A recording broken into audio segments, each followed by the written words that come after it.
ਅੰਮ੍ਰਿਤਪਾਲ ਮੈਰੋਂ ਦੀ ਗ੍ਰਿਫਤਾਰੀ ਹੋ ਚੁੱਕੀ ਹੈ। ਤਸਵੀਰਾਂ ਸੋਸ਼ਲ ਮੀਡੀਆ ਤੇ ਵਾਇਰਲ ਹੋਈਆਂ ਨੇ, ਪਰ ਹੁਣ ਇਸ ਮਾਮਲੇ ਨੂੰ ਲੈ ਕੇ ਅੰਮ੍ਰਿਤਪਾਲ ਮੈਰੋਂ ਦੀ ਗ੍ਰਿਫਤਾਰੀ ਨੂੰ ਲੈ ਕੇ ਕੰਚਨ ਕੁਮਾਰੀ ਉਰਫ ਕਮਲ ਕੌਰ ਭਾਬੀ ਦੀ ਮਾਂ ਕੈਮਰੇ ਸਾਹਮਣੇ ਆਈ ਹੈ ਤੇ ਵੱਡੀਆਂ ਗੱਲਾਂ ਨੇ ਜਿਹੜੀਆਂ ਉਹਨਾਂ ਦੇ ਵੱਲੋਂ ਆਖੀਆਂ ਗਈਆਂ ਨੇ। ਤੁਹਾਨੂੰ ਦੱਸ ਦਈਏ ਕਿ ਕਮਲ ਕੌਰ ਭਾਬੀ ਦਾ ਕਤਲ ਹੈ ਜਿਹੜਾ ਅੰਮ੍ਰਿਤਪਾਲ ਮੈਰੋਂ ਦੇ ਵੱਲੋਂ ਕੀਤਾ ਗਿਆ ਸੀ ਅਤੇ ਅੱਜ ਜਿਵੇਂ ਹੀ ਪੁਲਿਸ ਦੇ ਵੱਲੋਂ ਹਿਰਾਸਤ ਦੇ ਵਿੱਚ ਅੰਮ੍ਰਿਤਪਾਲ ਮੈਰੋਂ ਨੂੰ ਲਿਆ ਗਿਆ ਤਾਂ ਹੁਣ ਇਨਸਾਫ ਦੀ ਮੰਗ ਕੀਤੀ ਜਾ ਰਹੀ ਹੈ। ਕੰਚਨ ਕੁਮਾਰੀ ਦੀ ਮਾਂ ਦੇ ਵੱਲੋਂ ਕੈਮਰੇ ਅੱਗੇ ਆ ਕੇ ਉਹਨਾਂ ਦੇ ਵੱਲੋਂ ਮੀਡੀਆ ਨਾਲ ਗੱਲਬਾਤ ਵੀ ਕੀਤੀ ਗਈ ਹੈ, ਜਿਸ ਦੇ ਵਿੱਚ ਉਹਨਾਂ ਨੇ ਸਿੱਧਾ ਕਿਹਾ ਕਿ ਜਿਵੇਂ ਮੇਰੀ ਕੁੜੀ ਨੂੰ, ਮੇਰੀ ਧੀ ਨੂੰ ਇਸਨੇ ਤੜਫਾ ਕੇ ਮਾਰਿਆ ਤਾਂ ਉਵੇਂ ਹੀ ਇਸ ਨੂੰ ਵੀ ਜਿਹੜਾ ਤੜਫਾ ਕੇ ਮਾਰਿਆ ਜਾਵੇ ਤਾਂ ਜੋ ਇਸ ਨੂੰ ਅਤੇ ਇਹਦੇ ਮਾਪਿਓ ਨੂੰ ਵੀ ਪਤਾ ਲੱਗੇ ਕਿ ਜਦੋਂ ਧੀ ਜਾਂ ਫਿਰ ਪੁੱਤ ਦਾ ਕਤਲ ਹੁੰਦਾ ਹੈ ਤਾਂ ਉਸ ਤੋਂ ਬਾਅਦ ਕਿਸ ਤਰੀਕੇ ਦੇ ਨਾਲ ਜਿਹੜੀ ਮਾਪਿਆਂ ਤੇ ਬੀਤਦੀ ਹੈ। ਤੇ ਉਹਨਾਂ ਨੇ ਪੈਸਿਆਂ ਨੂੰ ਲੈ ਕੇ ਵੀ, ਕਿਉਂਕਿ ਪੈਸਿਆਂ ਦਾ ਲੈਣ ਦੇਣ ਦੀ ਗੱਲ ਹੈ ਜਿਹੜੀ ਉਹ ਵੀ ਨਿਕਲ ਕੇ ਸਾਹਮਣੇ ਆਈ ਸੀ, ਉਸ ਨੂੰ ਲੈ ਕੇ ਵੀ ਉਹਨਾਂ ਦੇ ਵੱਲੋਂ ਬਿਆਨ ਦਿੱਤਾ ਗਿਆ। ਤੁਹਾਨੂੰ ਪੂਰਾ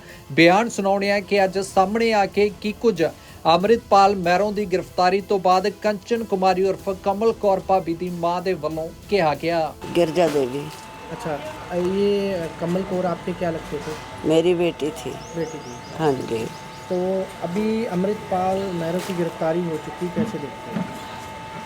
मैं यही देखती हूँ कि जैसे धोखे से मेरी बेटी को लेके गया यहाँ से उसको भी ऐसे ही तड़पा के मारा जाए। मुझे इंसाफ चाहिए कि ये हमारी बेटी, उसका कोई नुकसान नहीं किया था। सोशल मीडिया पर काम करती सारी दुनिया करती है। अगर उसको मेरी बेटी से कोई इतराज़ था तो उसको मेरे से मिलना था। मैं उसकी गार्जियन थी। मेरे से कहता कि माता इसको रोक लीजिए, ये सोशल मीडिया का काम बंद कर दे। जैसे मेरे से मिल के गया, हमारा बच्चा हमारे आँख के सामने से लेके गया, मेरे घर में बैठा, ठंडा पानी पिया, धोखे से लेके गया मेरी बेटी को कि वहाँ चल के प्रमोशन करना है गाड़ी का।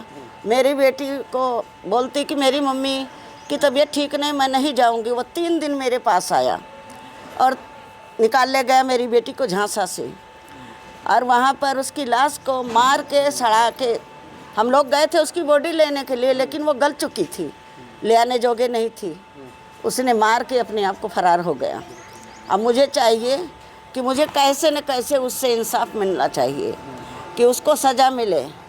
जैसे मैं तड़प रहे उसके भी माँ बाप ऐसे ही तड़पे। मेरी कोई ज़िंदगी नहीं है। मैं बीमार तब भी थी, अब भी हूँ। मैं दवा के बगैर रात को या दिन को नहीं चल सकती।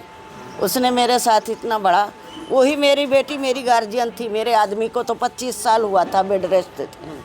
मेरा बच्चा सबसे छोटा था, वही मेरा बच्चा मेरा आदमी था, मेरा बेटा था, मेरी बेटी थी। उसने मेरे को लवारिस बनाया है। मेरी बेटी उसको कुछ कहा नहीं है, कुछ सुना नहीं है, कोई उससे कुछ लिया नहीं, कुछ दिया नहीं।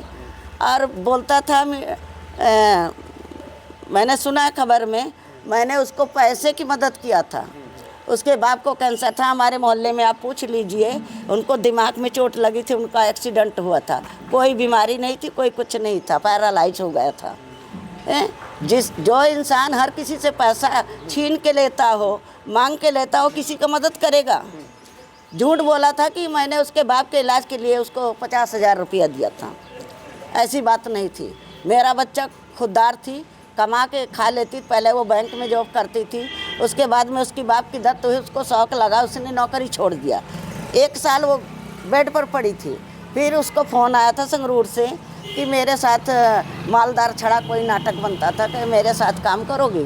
तो ये मेरे से बताई। मैंने कहा कोई बात नहीं बेटा, आप बेड तो छोड़ोगी, कोई बात नहीं, आप जाइए। तो उसको कोई भी शिकायत थी उस मेरे पास आता ना, मुझसे कहता, मेरे दरवाजे आता। जैसे वो दरवाजे से आया, छल के ले गया हमारी बेटी को, वैसे मेरे दरवाजे तो आ सकता था कि नहीं आ सकता था। ये जो घिनौना काम किया। क्या लगता है आपको? जैसे गिरफ्तारी हुई है, लगता है इंसाफ मिलने की उम्मीद है? अब मुझे लगता है कि इंसाफ मुझे मिलेगा, ऐसी बात नहीं है।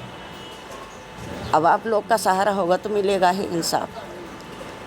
और यही मैं चाहती हूँ। कैसी सज़ा की मांग करती हैं? हम फांसी की मांग करते हैं, उसको भी फांसी ही होनी चाहिए।